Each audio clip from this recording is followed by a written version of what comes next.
Hey folks, this is Dr. Duncan. This is part 5 of our exploration of sea level rise in the era of climate change.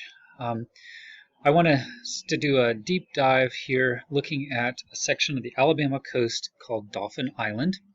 And in particular, we're going to look at the costs of rebuilding when there's no adaptation or very little adaptation, at least in the opinion of many experts that have looked at this situation. So let's take a look at this at Dauphin Island.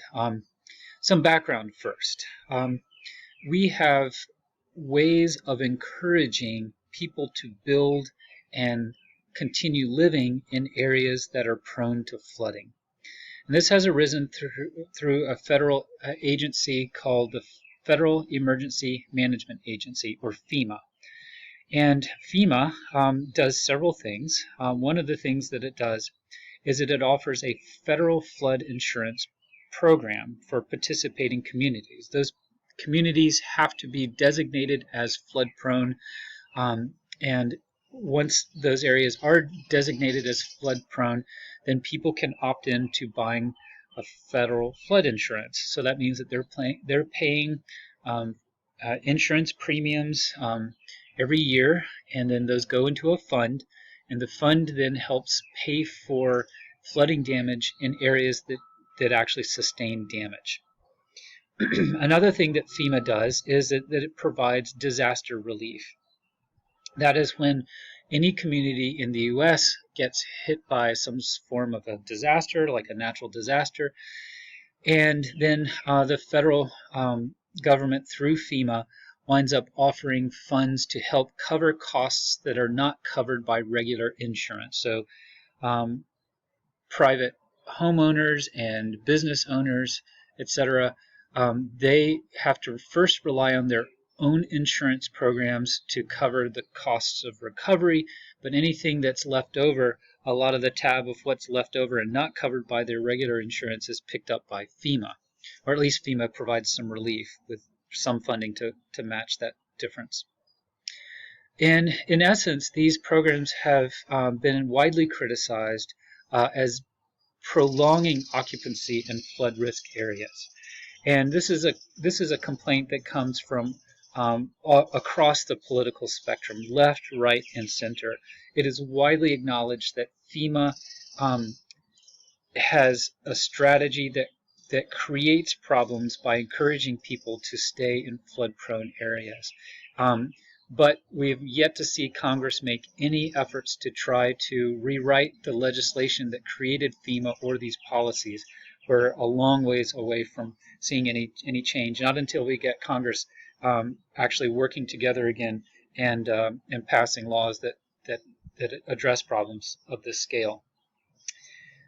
Now, one of the other things that FEMA does is in some communities to do what are called government buyouts, and that's when an area has been hit so hard by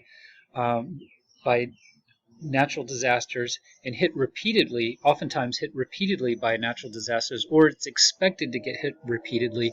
There will be, the government will buy homes and businesses at the value of those homes and businesses prior to the flooding. So that's a way of trying to do what's called fair market value. It's like, what were things valued at before the disaster? One of the more publicized examples of this occurred after Hurricane Sandy up in the northeastern U.S., where the government has bought out many of the homes in areas that were designated for the buyout. This is not a short-term process. This takes a long time. Like, it can take a couple years before homeowners can get their houses bought up by the government. Okay, now let's turn and focus now at Dauphin Island. This is Dauphin Island you see here. Let me get my pen up and running here. Okay, so this is Lower Alabama. This is Mobile down here, and down here on the coast we've got Dauphin Island right here. And specifically, I'm talking about this section of Dauphin Island that's called Western Dauphin Island, this long, skinny stretch of the island. Okay, that section of the island is only 1 to 3 feet above sea level, and that's on a good day. And as you might expect for a coastal area, especially a barrier island that is actually on the front lines facing the Gulf of Mexico, as you might expect, Dauphin Island has been hit really hard by floods resulting from hurricanes over the last few decades. And here's some statistics on that. So I'm just going to read this quote from the book that I'm working on. Dauphin Island has been heavily damaged by 10 hurricanes in the past 45 years and has rebuilt every time. Rebuilding has been very heavily subsidized by FEMA at a substantial net loss to the agency. Dauphin Island has received $152 million in federal funding since 1979, yet has paid only a fraction of that in federal taxes and flood insurance premiums. And this is the source that I got that from. The long and short of it is that Dauphin Island is being continually rebuilt, and FEMA is helping with that rebuilding. This is a screenshot of a video that you're going to watch of Dauphin Island after it was hit by Hurricane Nate. Yes, Hurricane Nate in 2017. And this was a minor storm compared to some of the others that have hit the island. You'll see street flooding. You can't even hardly see the street anymore. You'll see the beach houses are basically the surf line is underneath the houses of many of the beach houses that are there. Keep in mind a lot of the infrastructure damage that you can't see in the video is things like downed power lines, stormwater systems that are flooded and filled with sand, electrical, cable, all this kind of stuff that is part of keeping communities whole and functioning. So go ahead and pause the video, this screen lecture, this video lecture, and navigate to the PowerPoint file that has these slides in it. Find this slide and click on the image to launch the video, or you can find a link in Moodle. And it's basically just drone footage. There's no narration. You won't hear any sound. It's just drone footage of this section of Dauphin Island. And I want you to get a feel for what Dauphin Island can look like after a relatively minor, or maybe considered moderate degree of damage from a storm. And then we'll come back and talk more about this. Okay, it should be pretty clear from the drone footage that you can get a lot of damage to the island just from a moderate storm. And this is happening repeatedly. Not every year, but every few years it gets whacked by another hurricane and there's more damage.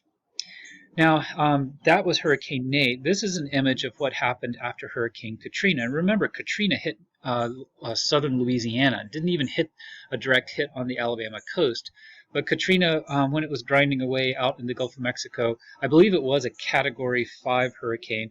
At the very least, it was Category 4 when it was out in the Gulf. And so it sent a lot of heavy waves and strong winds directly at Dauphin Island and other parts of the northern Gulf Coast.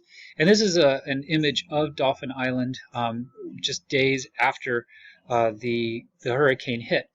You see some houses have been wiped away completely. That's what all these poles are that you see sticking out of the ground. Other houses, a few of them survived to some degree. Some houses, I mean, look at these that were out here. They're actually out in the water now. The beach has been washed away. A lot of the sand that is here, that was on the Gulf side, that's the Gulf side on the left, gets washed over the island and deposited on the north side of the island. So a lot of these homes that were on the north side of the island now have very extensive beaches that go way out into the Sound. One of the things that's subtle here in the photograph, and you wouldn't notice this unless you knew the terrain, is that the island, see at the top of the cursor here, the island actually continued out over this expanse of water and connected to that distant island that you see there. That distant island is a new island that formed after Katrina cut through. This is called the Katrina Cut. And soon after this, the state with some federal funding basically made a rock wall or dike across that to reduce erosion in the region and to reconnect the island. And since then, sand has built up again to connect this fragment of an island with the main body of the island. Okay, But as you can see, the damage can be pretty extensive. So this begs all sorts of questions, like, and the principal one being, should we keep rebuilding on Dauphin Island?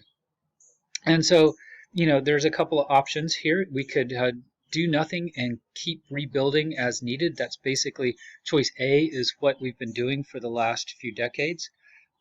Choice B would be protecting the island by armoring it.